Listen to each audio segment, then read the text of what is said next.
Kasih karunia dan damai sejahtera dari Tuhan Allah Bapa kita dan dari anaknya Tuhan Yesus Kristus menyertaimu. Amin. Bapak, Ibu, dan Saudara yang dikasihi oleh Tuhan Yesus Kristus, renungan harian untuk kita pada hari ini Senin 22 Juni 2020 tertulis pada kitab Nabi Yeremia pasal 26 ayat 13, demikian bunyinya.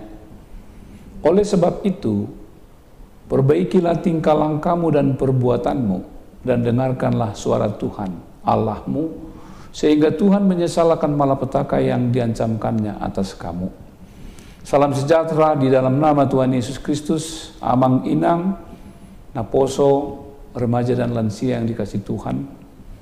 Intimidasi, teror, bahkan ancaman untuk dibunuh adalah beberapa episode hidup yang acap kali dihadapi oleh hamba-hamba Tuhan, aktivis yang selalu bersuara keras mengkritik penguasa untuk berbagai kebijakan, bahkan tindakan mereka yang sengaja merugikan masyarakat banyak, bahkan mungkin sengaja menelantarkan rakyatnya.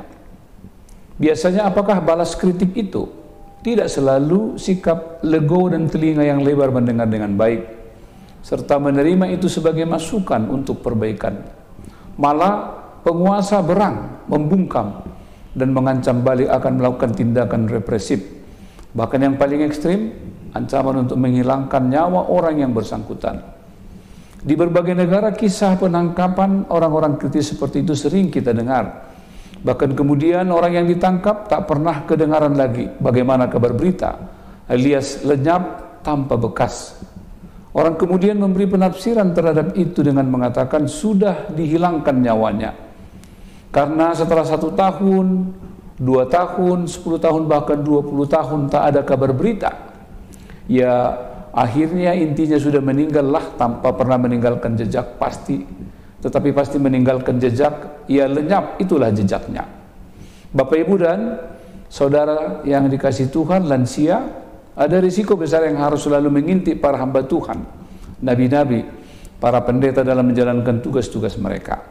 Ancaman, teror, dan berbagai bentuk lain yang membungkam, melunakkan atau menjinakkan suara kenabian mereka.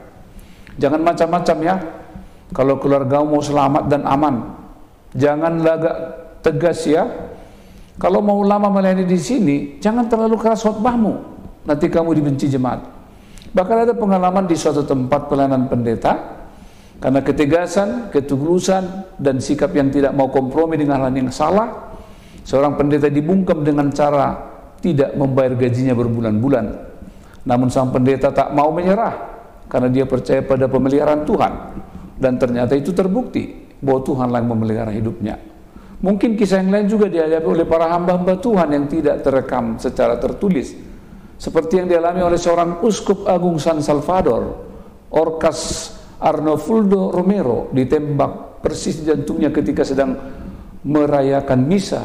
Ia meninggal dunia pada 24 Maret 1980 oleh rejim militer yang kejam.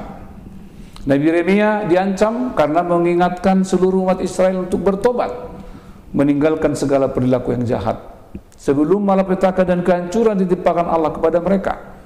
Nubuatan ini sangat menyakitkan, membuat hati mereka panas, lalu menangkap Nabi Yeremia. Tidak cukup di sana, bahkan mengancam akan membunuhnya.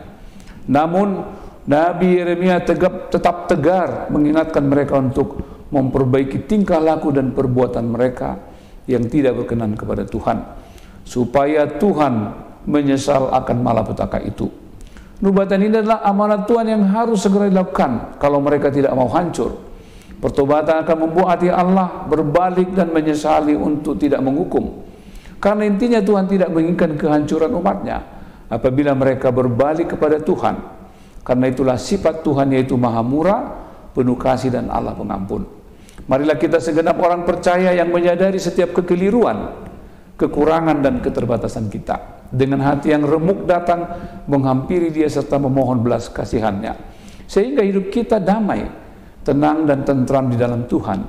Karena selama kita hidup di dalam berbagai kejahatan dan perbuatan yang menyakiti hati Allah, hati kita tidak tenang dan tentram. Karena itu firman Tuhan hari ini mengajak kita untuk kembali kepada Tuhan, mengikuti perintah dan segala petunjuknya, sehingga segala kehidupan kita dalam tiap langkah, rencana, serta keinginan kita, mari kita serahkan sepenuhnya di dalam bimbingan pimpinan Tuhan, supaya berkenan dengan maksudnya. Amin. Kita berdoa. Terima kasih Tuhan untuk firman-Mu yang mengingatkan kami pada hari ini, supaya kami hidup di dalam Tuhan, meskipun acap kali kami harus mendengar teguran yang keras, mengingatkan atas kelakuan dan perbuatan kami yang tidak berkenan di hadapan-Mu.